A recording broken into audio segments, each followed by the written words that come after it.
Thank you for the round of applause. Okay, so that's what we're going to do. We're going to be telling you a bit about some of our projects. So do you want to tell them about this? Okay, so when we started in 2022,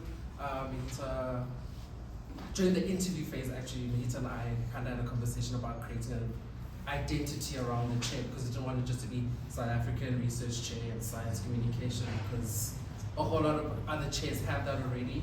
So we brainstormed the idea and the name, and then that came up to what our website is now, Imidibaniso, which is bringing come together connections. And we really wanted to connect that to our broader agenda. And please follow us while you're on your cell phones. Please follow us. Which brings us to our broader agenda of really science communication for social justice, because part of what we want to do is not really have this ivory tower approach to academia, especially the sciences, because the sciences is quite detached from reality. For those of us who did physical science in high school, and those of us who are doing the sciences now, it kind of feels a bit detached. So we really want to make sure that social justice is at the core of the whatever scientific issue that we're doing. So just to add to that, so both our backgrounds are in media cultural studies. So I come to this question of science communication from a critical media studies background. That's been my experience as an academic. That's all the courses I've taught over the years, all the students I've supervised, they've all been in this thing called media studies. So I was really interested in trying to bring some of the critical paradigms from that field into what is known as science communication. It's quite dry, it's like PR for scientists a lot. And it's not critical, it's not a research agenda really. Right? So we're trying to connect science with society through critical media and communications research. So these are our 4 research areas: climate and the environment, like climate change, health and happiness. How do we reevaluate happiness through the health lens? Equity and inequality, talking about injustices and science communication. And the last point is what we're going to be speaking about, is just how do we use creative practice to really bring those issues forward. Yeah. So it's important to note that we are doing research projects in the above 3 fields, right? We're going out, we're doing sociological and critical communications research into different projects, ranging from youth perceptions of climate change to interdisciplinary conversations on river rejuvenation, through to interdisciplinary collaborations about mental health. There's a lot of research with a capital R going on, but we're also trying to practice what we preach by figuring out how to do science communication differently by doing it differently ourselves. So that's where we actually interface with cultural production, cultural platforms, creative industries, creative practice. So we're going to tell you a bit about some of the projects that we've been doing. I think, we can probably more or less, it speaks for itself. These are just some of the research questions that kind of guide us.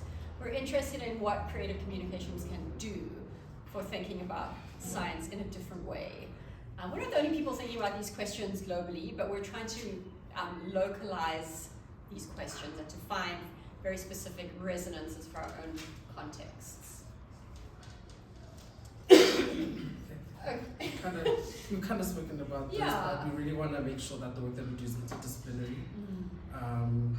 We just don't want it to be the us-them perspective, so we're really trying to democratize it, make it interdisciplinary, making sure that every discipline shines through the work that we do. And I find, can we go back for a second? I find this framework of action research really helpful, because an action researcher is someone who's embedded in and engaged in a particular kind of practice. Whether it's a certain kind of NGO work or some kind of, it's a very unglamorous but very useful paradigm for doing research, where we're not just going and asking and then going away and writing. We're doing the thing together in order to, and I think that's very helpful for thinking about creative communications, because how can you better understand what creative communications can do if you're not actually trying to do them yourself practically? Okay. On to our projects. The first one is the exchange, which is a 1-day crash course for scientists or those who do research in science to come and hear the experts, hear how they do the creative work and apply those principles and insights into their work. This flyer that you're seeing up there is our most recent one that we held in February. So as you can see, it's from author, documentary filmmaker, actress, forensic visual artist, DJ, public speaker, social media expert, just really trying to make sure that it's all encompassing. You're not just getting one sort of training or one sort of insight into how to do science communication effectively. So it's quite fun. So scientists sign up and they pay like a small fee and they come and spend the day and they hear from really good communicators from a whole variety of fields. And a lot of them, they've never heard this stuff before, you know? No one's ever told them, like, oh, as a comedian, this is how I craft a joke, and that it's actually like an art form, and that I think about it, and it takes time and work to like get people to connect with what I'm trying to say. Then, on to the next. These are some of the pictures from our recent exchange, just showing the kinds of discussions that have come up. Then, so this is one of our most exciting projects. We called it Fix Eye, so we playfully switching around the very well-known popular genre of fiction, sci-fi. And what we do, I work with a very wonderful collaborator, Dr. Wabui Bao, who's a well-known writer, literary critic, highly respected in the literary field, and a lecturer at Stellies. And together, each year we convene a workshop. And what we do in that workshop is we select out of, so far, 100 applicants each time, so like a lot. We select 10 to 12 creative writers, and then we spirit them away to a lovely little spot in the winelands, and then we choose a scientist to bring to the workshop, and the scientist just like drops their science on us. And then the writers have to write something before they go. And then we produce an edited anthology out of each workshop. Do we have those? we do. And here they are. So if you raise your mobile devices and you aim your camera at those QR codes, you can download our first two anthologies. So Fix Eye 1 was titled Flow. Yeah, and then Fix Eye 2 is Night Sky from last year's cohort. Because we started this in 2022. So we just had our third one a few months ago. And I see one of our writers is here as well. So Fix Eye is like a very fun project. So we're actively experimenting with what happens in the encounter between science and creative writing. And you can go to the next slide if you want. So the covers are from a painting by one of our research fellows, Jessica Webster, who very graciously allowed us to use her beautiful painting. And each new anthology that we publish will have another piece of the painting. So if you collect them all, you can make up the little puzzle of her beautiful painting. So our first Fix Eye, our invited scientist was a biomechanical engineer who specializes in fluid mechanics that happens in teeny tiny spaces like within the human body. So in like the hair width veins inside our brains and to the tensility of hair. And so that was kind of the theme. Our second Fix Eye scientist was an astronomer. So it was all about stars, galaxies, etc., etc. And in our third workshop, which took place in July, our scientist was a sea ice expert. And it was actually, Campbell was there, she was one of our invited writers, and she'll remember the weather was like apocalyptic, rain, freezing cold. It was very appropriate for like an Antarctica theme. And one of our invited writers this year is a songwriter. So we thought like writing takes many forms. Writing is not just poetry, writing is not just fiction. So we have screenwriters, we have film writers, we intentionally choose diversity. And so Senna Marie was one of our invited writers. She's a musician, she wrote a song which we're going to publish in the next Fix Eye, and then we also are funding her to make a music video for the song. So it's like cool stuff that's happening. Okay. then Humusha, this is one project that really took quite a bit of time for us to really actualize, but it's beyond the singers, writers, actors. This part brings in visual studies into the fore, where we get visual creatives, painters, graphic designers, etc., and trying to align them with scientists, so that, because a lot of scientists will just put like a bar chart or bar graph and say that's us communicating. So how do you bring visual artists to really tell the story of your science and really ensure that that really touches the lives and minds of a lot of people who know what science is, but because it's so highfalutin, the creative side will help them really understand that what we are trying to disseminate to the public. Yeah. So Humusha is a platform where visual artists can have a portfolio present. It's like a little directory. And our hope and dream is that scientists will use this directory to find and reach out to and connect with visual creatives to work with, to somehow, that is the beautiful ideal. What we're learning is that it's not that simple. You can't just like take artists and scientists and like mix and then magic will happen. So we've realized we've had to like activate this through a few curated experiments in creative production. Is that on the next slide? Yeah, so I'm working with a professor, also from STEM, he's Leila Asmal. She's in the medicine and health sciences faculty, and she specializes in schizophrenia, which is a mental illness. She's a neuropsychiatrist. And so we're working with her to put together a creative, well, I'm kind of the spider in the middle, we're the spiders in the middle of the web. So we're trying to work with the scientists to bring together a creative team to create a kind of unique, bespoke piece of communication that shares some of the findings that they're doing in their work on lived experiences of schizophrenia.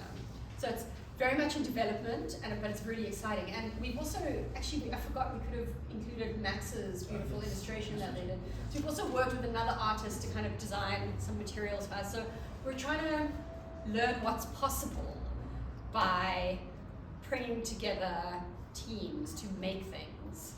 And we don't know how sustainable that is, because what happens when the Saatchi funding ends, right? Then the scientists have to raise their own funding to commission an animator or an artist and we shall see if we can try to develop a little bit of a culture or a track record of that, so that people can see some of the work that is possible, right, when you work together across disciplines.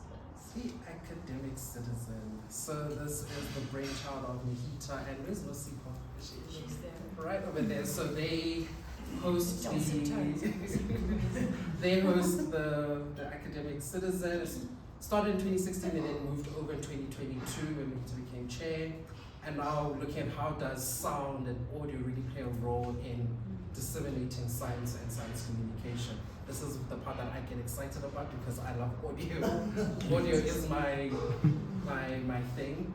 So the 2 seasons we had, the first one was just really revitalizing the podcast, but also looking at various matters from university spaces to money to understanding how do we interpret journeys and higher education. And then this season, last year, we had a symposium called Sound Matters, which brought a lot of scholars from all over the world presenting their research on sound and science and how those two really come together. When you get a chance, please visit the website. It's also available on all streaming platforms. So instead of doing a special issue or a book out of that symposium, we decided to make a season of the podcast. So there were about 20, right, Noisy? Like 20 presenters, and we selected 8 of them, and we turned their presentations into podcast episodes, and they're out, and they're lovely, and please... You are number 69. Isn't that perfect? So the last episode is coming out soon. Speaking of the last episode, so the last episode is about really unpacking science, music, and performance. Again, something that gets me excited. Alice presented a presentation looking at her background in chemistry and bringing that together with musicians, especially during the COVID time where everything was a bit chaotic. So with this presentation, it's like there's an incubator lab where it really brings the two together, and then they have a performance. I think that discussions at one point. So when this episode comes out, you really hear Alice and her team present how they really bring science and music together. So be on the lookout next week sometime. And we're quite inspired by Alice Motion's work in Australia, is where she's based. And we were just chatting yesterday about how we want to get some time with her to get some advice or ideas about how we can maybe translate some of what they did into some kind of event or experiment here as well. Okay, we're probably running out of time.